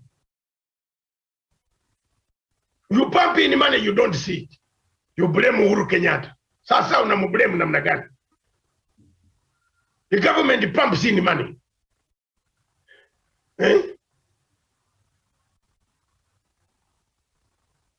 We need services so that you attract people. Why should an airline like Emirates, Medium, come and take all our people? Yet they have the same airplane, the quality, there's everything we have. What is wrong with Africa? What has gone wrong with our continent? That is what Uhuru Kenyatta was saying. What has gone wrong? You put a general manager. Ruto is crying loud because the Kalenjin general manager was removed. Muambiane ukweli. Miriam, don't be shy about it. Yeah, the Kalenjin man who was doing deals where he was supplying companies that were supplying, then it takes 4 years to pay a farmer who has taken their 10 cows. So even the other cows have grown, the ones that the others produced. Isn't it strange? So now the KDF pays you the following morning. Even if you are not a dairy farmer, if the KDF pays you in the morning and you go and buy cattle genuinely, have a permit, you are making money. And that money is going to educate your children. Senor. So the general managers, the military men are worth it. I encourage the president, and you have asked what will happen if a new government comes. If a new government, which new government? The new government that will come here, Baba likes army even more. tuambiane ukweli, hakuna government ya Ruto hapa. This is Baba and the coalition of the willing. The majority of Kenyans who want peace will elect Raila Amolo Odinga. And he does Mandela. I want you to do Mandela and go home. So if I were one of these men running around with their trousers naked, upside in the knees, please join Baba. I've been a critic of Raila Amolo Odinga for a long time. And one of the reasons why I was a critic is that he never said thank you to some of us in 1982. And the truth has to come out. And we think it that way. But now, when he came to shake hands, this guy did a miracle. Who am I? Even Paul, who was given the powers by God, he changed. What about me? Hala? Hala? Unataka, why should I condemn the guy when he's the best suited? I rather said it if I were Kenyan, and I would encourage. You know, people think, oh, he's only Kenyans who vote. Matanga's voice makes some people go and vote the person they want. Isn't it, Miriam? I am here. I'm also an influencer. I influence events. Don't think that is only your vote. I was on the side of Jubilee. We won until Maraga, until that woman called Mwiru asked us one question: where did you throw the exploded ballot papers? Mr. Chebukati let us down. He should have said we destroyed them. We should have won the case. This time I'm with Baba. There's not put about the bush. I am here, he's there. If Baba loses, we shall lose and go home. But it is better. There are better chances in Baba's formation than they are with a man who is Fenoni Fanzi. Fenoni Fanzi, who steals from the poor, uses the money and hands them handouts of a wheelbarrow. You are going to have a problem there. While other people are using laptops, you are using a wheelbarrow. Eh? Nchi itakuwa East African Community gani? Sisi Uganda tuko na laptop bwana. We might be poor lakini tuko na laptop. Uko kwa shule. Hapa mjamaa anaambia watu mkwe na wheelbarrow ndio italeta chakula kwa nyumba paka huko, kutoka Murang'a, kutoka Kisii, kutoka Siaya paka Kisumu airport. Wheelbarrow. Sisi tunafanyisa technology. Oh my God. Hata sisi tuko landlord lakini tuko na technology kadogo. My Swahili is like that. Kadogo kabisa tuko nako. Lakini huyu mjamaa anaambia watu hapa, is telling people, use a wheelbarrow, wheelbarrow. People's children now have wheelbarrow to learn about. What vision is that? What vision is that wheelbarrow? A child in primary school to see a wheelbarrow, to see an old woman carried on a wheelbarrow. You are not bringing Marxism here or communist style of operation in a capitalist system. No British will allow you to do that. Kuna hapa, musikie hiyo. Unataka kuleta communism here, kuambia watu wheelbarrow, mkwe na wheelbarrows.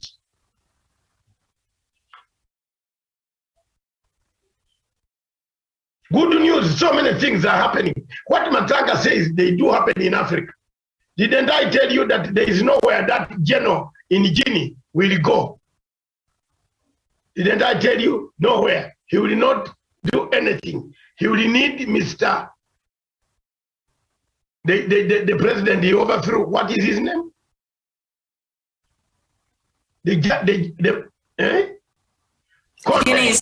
Alpha Conde, yes. Alpha Conde. He needs him now. He has released him.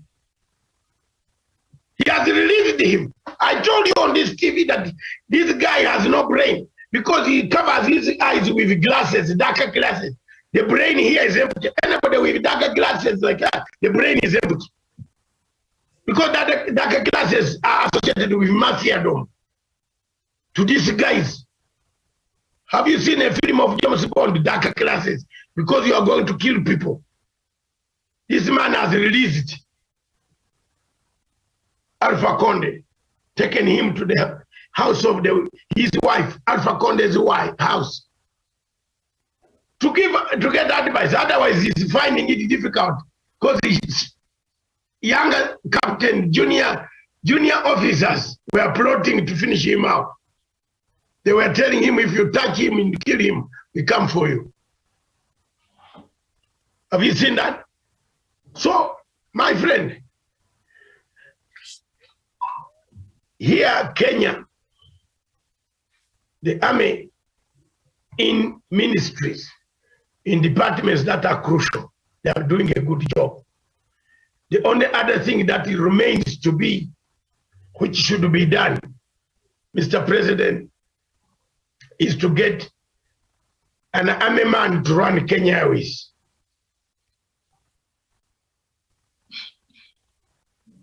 Hey, Your Excellency, with due respect, as a Pan-African friend of yours who loves Kenya, Airways, get an army man to run Kenya Airways.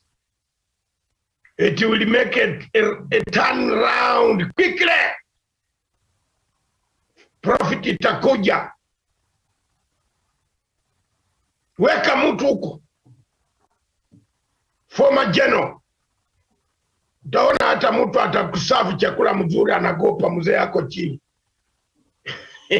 Some of us who grew up in army homes know, and the army, ask Madam Miriam will tell you the type of discipline there. If they say you come at 2, it's 2 o'clock.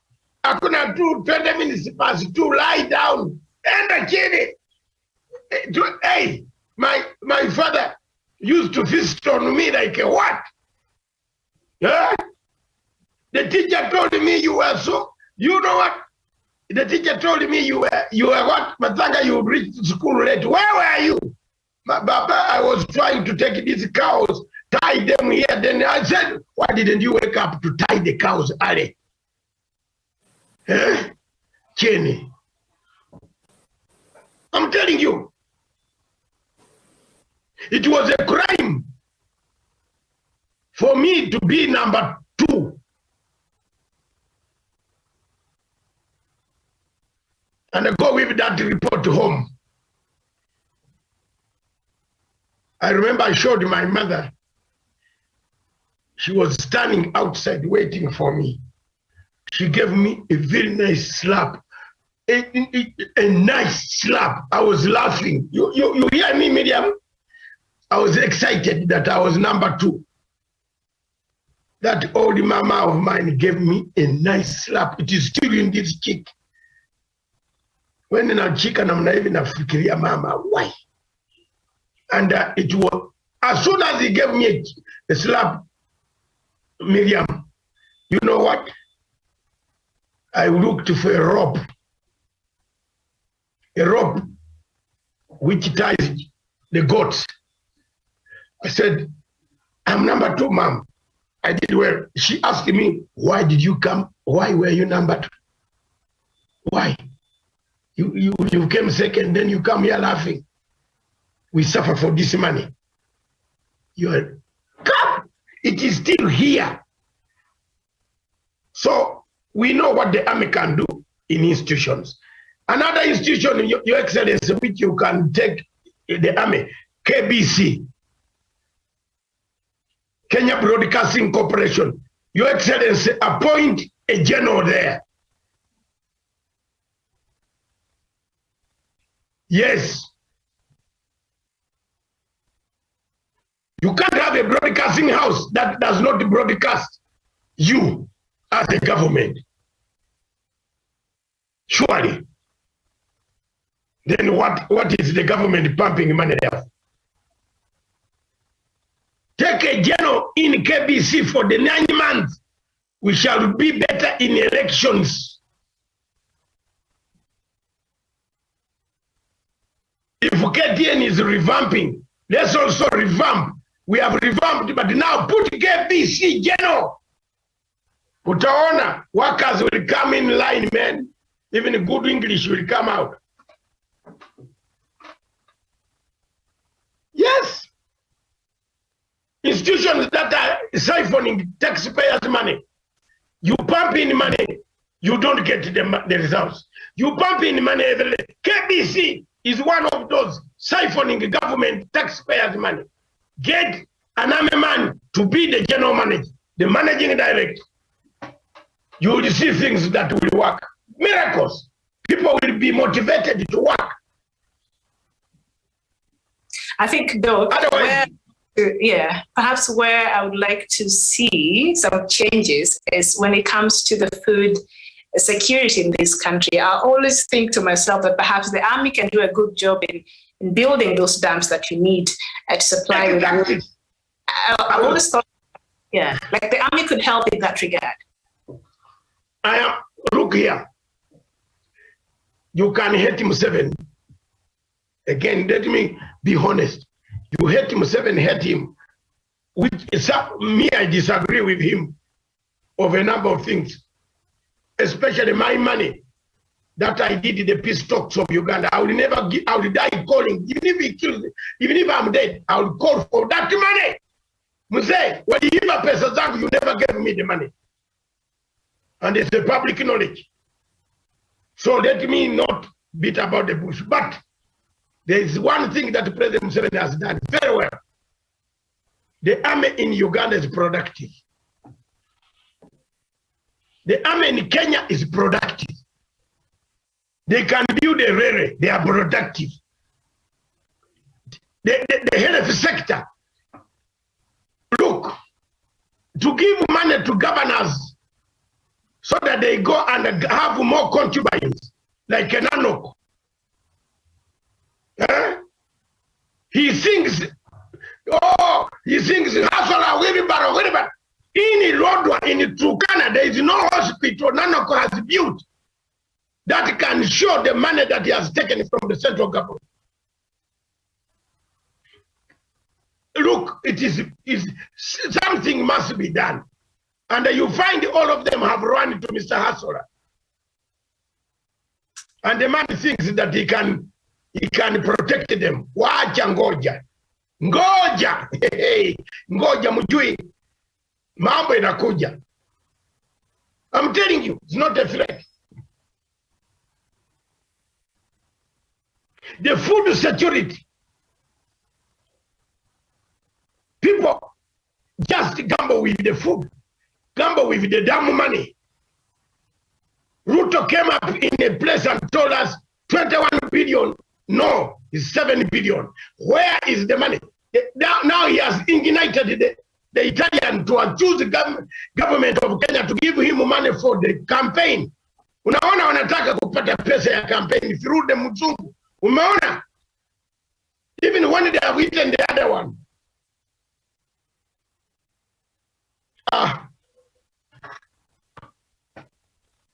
The army in Uganda, the army in Kenya can do a lot of work. The army in Tanzania, Tanzanian TPDF, they do most of those things.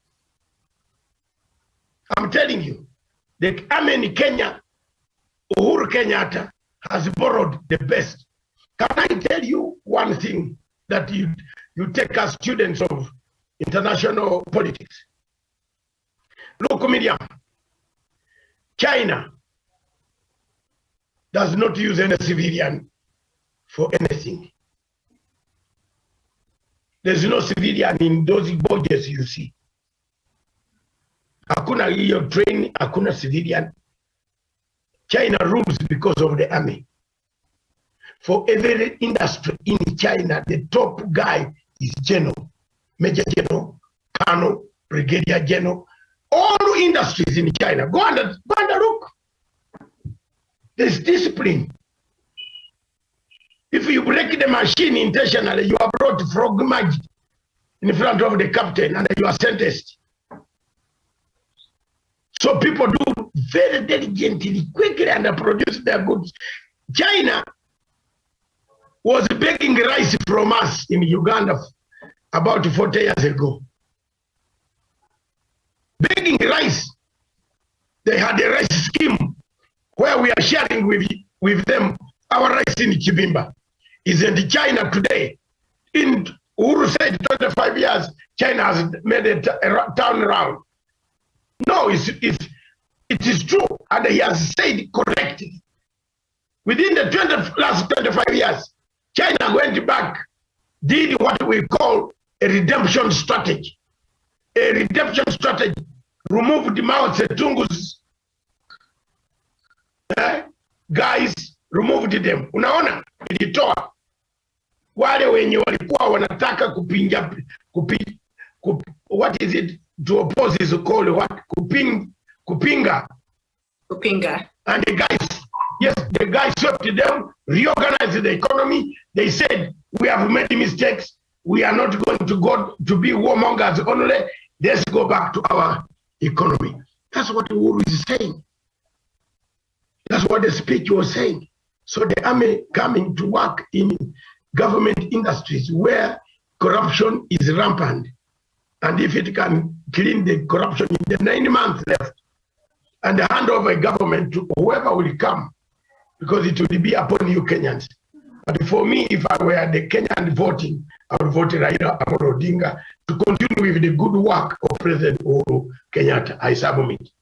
Okay, thank you so much. So before we come to an end, there's also something important that President Uhuru Kenyatta highlighted yesterday during his speech on the State of the Nation. For those who are watching, that is what we're looking at today. Yesterday, President Uhuru Kenyatta delivered the State of the Nation address in a joint parliament seating, and we've been looking at some of the things that he highlighted on that speech, and one of them has to do with education, and President Uhuru Kenyatta has said his administration has achieved the envisioned 100% primary to secondary school transition. He said in 2009, the first year of free secondary education witnessed a 66.9% transition from primary to secondary. But by 2018, he said the administration has increased the transition rate to 85.5%, and today, I stand before you to proudly report that we have secured a true 100% transition rate for 3 successive years in our primary to the secondary school systems. President Uhuru Kenyatta said yesterday, Sharon Gitonga. How has this been working from the grassroots? What President Uhuru Kenyatta is saying? Thank you very much, Miriam, and allow me to reiterate on what Dr. Masanga has talked about, having military in these kind of institutions, and I think it's the way to go, because you have seen how they've been able to revamp different institutions. They do not play politics or horse trading when it comes to their mandate executions. Look at what NMS has done. I was actually looking at a report that they've been able to raise, 1.2 billion increase in revenue allocations. Look at what they've been able to do at, KMC and, more others. Yeah. So, probably these are institutions, and you've talked about KBC and the Kenya Airways. Probably it's high time when the president heed to these kind of appeals, so that we can have a turnaround in these kind of institutions, and probably eradicate the middleman and kill the cancer of corruption in one way or another. Coming to your question about education, and this is something I actually forgot to talk about when you were asking about electricity and how much impact it has actually caused, especially at the grassroots. And I remember he actually talked about this even in the health sector, saying that he has actually added up, it is work in progress to put up, more 50 level 3 hospitals. And in this case, he actually talked about, in dense, both non-covered areas and densely populated areas, round across the region. And this is actually going to go a long way with, with the fact that even education has been pampered, has been pumped in, because you realize, like, the marginalized, areas, that they are not able to access, electricity.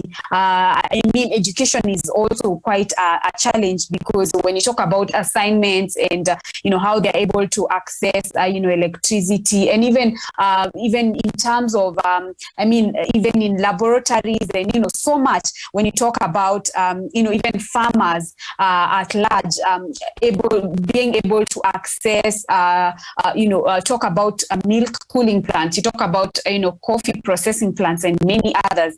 So in one way or another, what the president has been doing in different, sectors, when you talk about education, you talk about health, and you talk about even farmers and agriculture at large, which is actually a grease that keeps, the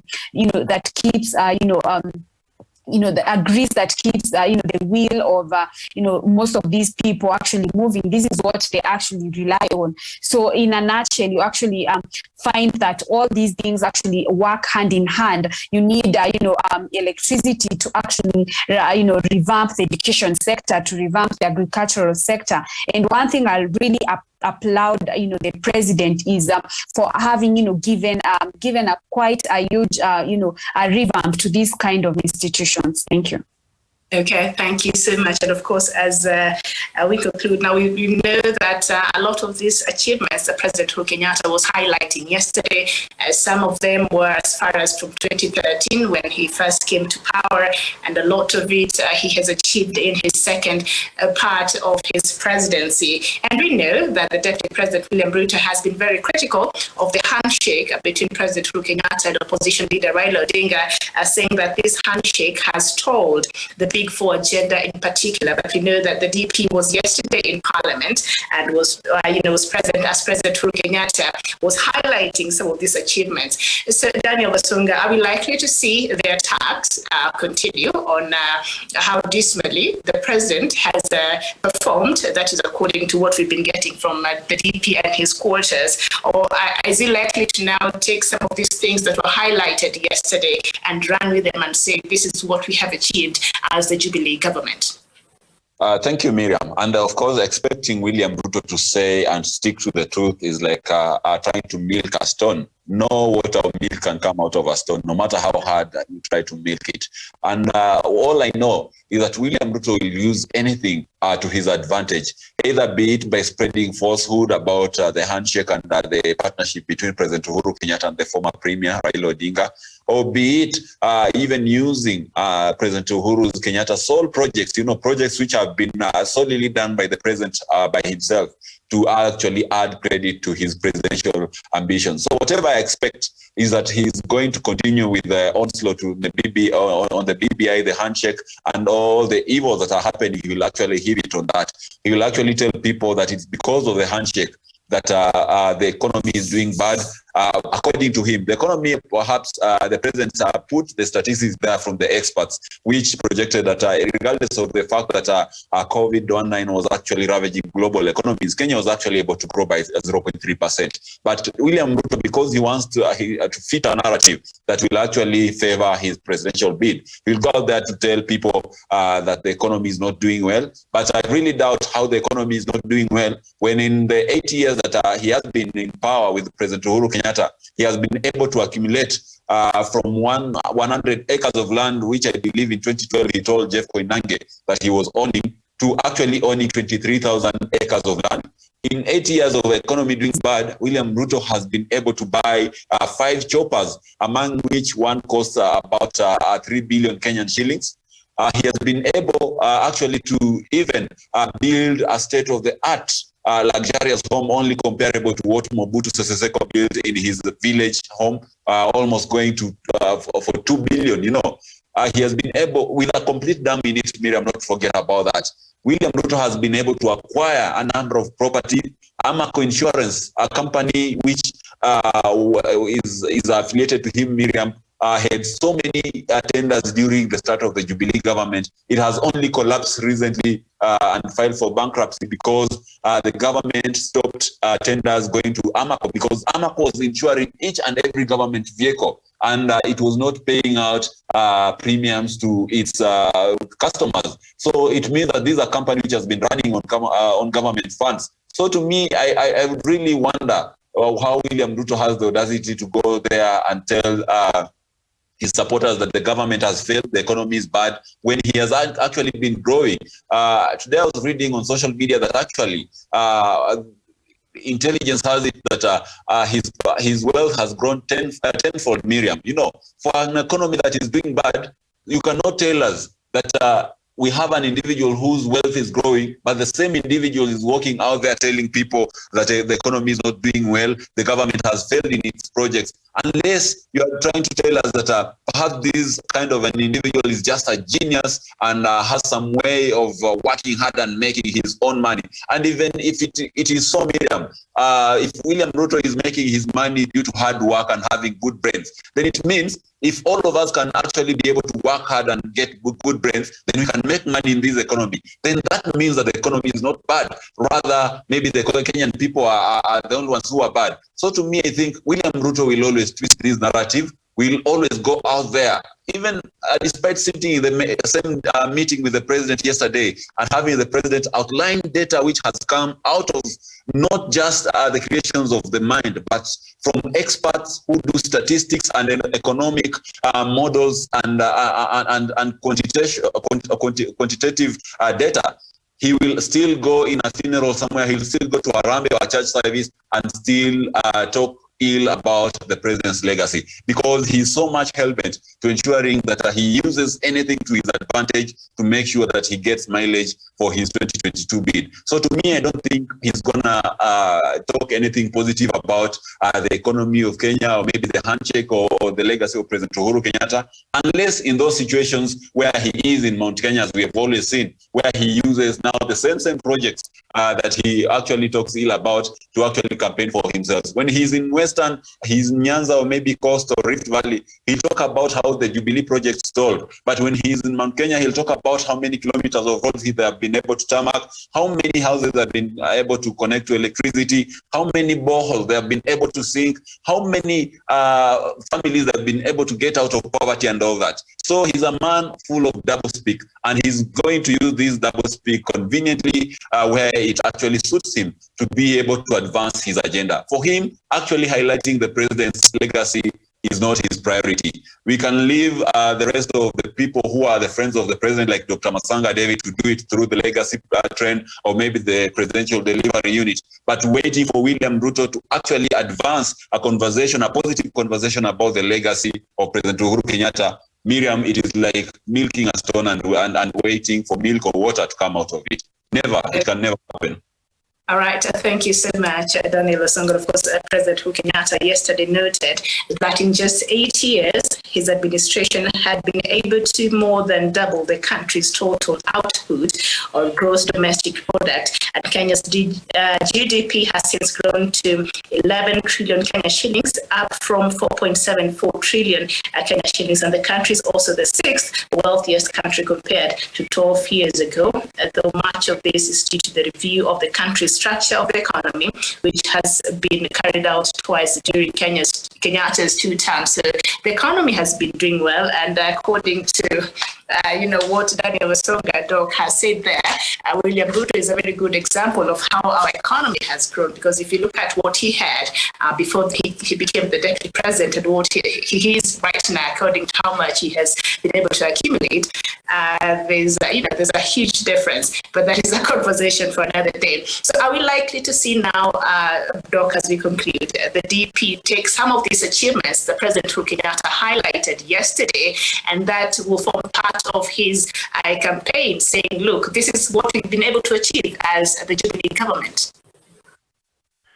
Miriam, thank you very much for that question in summary. And I want to be candid. We have overshot time. I want to tell you that he has just done it in Machakos a few minutes ago. So, it's just now in Machakos, he has just said. So what is yes, he said the government, this guy is Machiavelli. William Ruto is Machiavelli and Nikolai Machiavelli. If you have read the book The Prince, you will know it is William Ruto. He's a Machiavellian guy. He has just said it in Machakos that the Jubilee government has done very well for you people. In Machakos, you see all these things. We came here 10 years, just now. I was watching while you are talking a clip in Machakos, in Mauamu Basam, where he is right now. But there's something that has caught my eye. And that one is a tweet by Pauline Njoroge. And it goes like this. I hope Stephen will put it up on the screen. Njoroge poses a very serious question that Kenyans should answer. She says, Ruto's wealth has grown more than 10-fold in the last 9 years. If the economy is doing as badly as Tanga group of Ruto likes to paint it, how come their leaders' wealth and that of the people in his inner circles has grown exponentially instead of decreasing? How? Are you now also shocked about the question? If the guy says the economy is very bad, his has grown 10 times. That is the tweet by Pauline Njoroge, not Matanga. And for us, we are here to say the truth. I think on this one, Njoroge, Pauline, I give you marks. Good student of mine. Very well. Well done. You know, this is a question. If you go out and say, we are bad luck, but yours has grown 10 times. You were poor as a church mouse watching the bishop count the money. Now today, you give the bishops money. What happened to humanity and the hearts? How do women in their houses feel when your husband has told a lie like this, and then comes, you sit on the table and share food? Hey, your husband is good. He tells a lie there, which you know, Baba, you have just stolen this money. And then you enjoy it. Miriam, you're asking me. Miriam. Those are reflections of a growing economy. It has to reflect. So, Sharon, how do you reflect on the economy together on the table, dining table with your husband or your wife who has accumulated wealth all of a sudden? And you know in your heart he has stolen it. And you still call the man, my darling, you are the best on planet Earth. Don't you? All of you go to hell when that time of judgment comes, surely. Surely. Me to come home with a pen, which is not mine. Those days, my father will ask me, whose pen is this?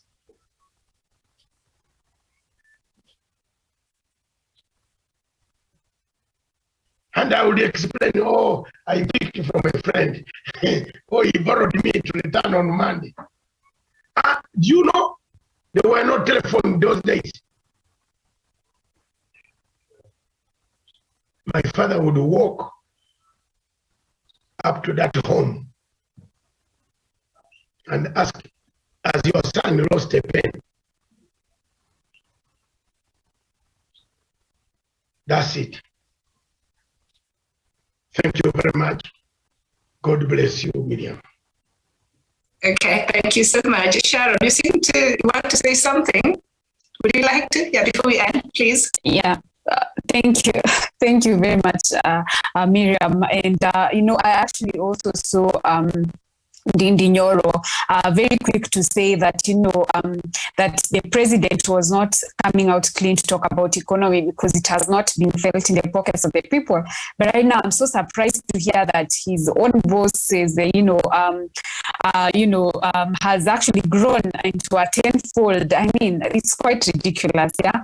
But just to give my closing remarks.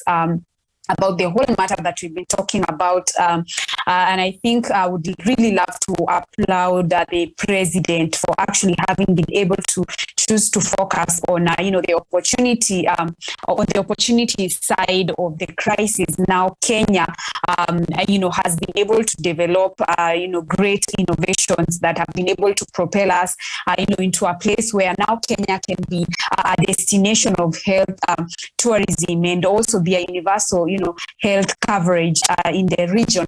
When all that is said and done, the legacy still remains very secure, and the current administration is progressive, just like Dr. Matanga said earlier, that whatever has not been done is yet to be done. Thank you. Okay, thank you so much. And that is where we end our show this afternoon. Yes, it's almost, it's about 12:26 here in Nairobi. Thank you so much, Sharon Gitoga. Thank you, Dana Wasonga. And of course, thank you so much, Dr. Debbie Matanga. This has been a Good Morning Africa, and of course, the extended version. And we were just looking at what President Uhuru Kenyatta said yesterday during his State of the Nation address. My name is Miriam Ogutu. Let's meet you tomorrow, same time, for another show. Thank you so much for watching. Bye-bye for now.